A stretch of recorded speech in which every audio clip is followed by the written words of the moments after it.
weight loss drugs like Ozempic and Zepbound grow in popularity, there are new warnings tonight about what some people may actually be buying. With shortages easing, experts say some compounded versions of these drugs may not be FDA approved and could put your health at risk.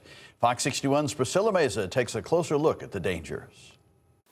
This is really about what's real and what's not, because while these brand name drugs are highly regulated, some people are turning to cheaper alternatives online or at med spas, and experts say those products can be untested and even unsafe. The difference is you've got the drugs that they've gone through their trials, they've already been approved by the FDA. That was registered dietitian Jeannie Lado. She says those FDA-approved drugs like Ozempic and Zepbound go through extensive testing, but compounded versions mixed by some pharmacies or sold online do not. You don't have that with the compounding drugs. Attorney General William Tong says some businesses are even misleading customers, claiming they're selling generic versions when none exist. There is no generic form of GLP-1s and weight loss drugs. There's no generic form of Ozempic or Wegovy.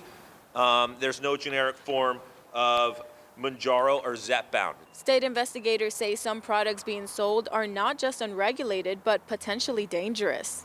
We got in the mail through our investigation a box from Triggered Brands, and it was like a little medication vial. It looks like something you'd see in a hospital, and a powder and some instructions on how you're supposed to mix this up at home yourself and then inject it into your body. Tong says his office has already sent cease and desist letters to med spas across Connecticut.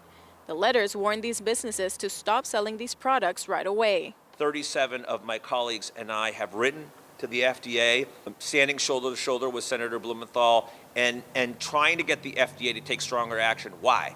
Because the FDA has the muscle. It's to real rules and laws that protect people. Health professionals say taking these shortcuts can have real consequences, from nausea to not eating enough, to even muscle loss known as sarcopenia. Experts say these risks can add up quickly. Two things we always worry about with the drugs: wasting of muscle, and the other thing is they're not eating. That's not good. What I object to is people taking their lives in their own hands and injecting themselves with something that could harm them. Experts say the bottom line here is if you're considering one of these drugs, make sure you're doing it safely, because while the demand for weight loss drugs isn't going anywhere, neither are the risks if you don't know exactly what you're taking. In Glastonbury, Priscilla Meza, Fox 61.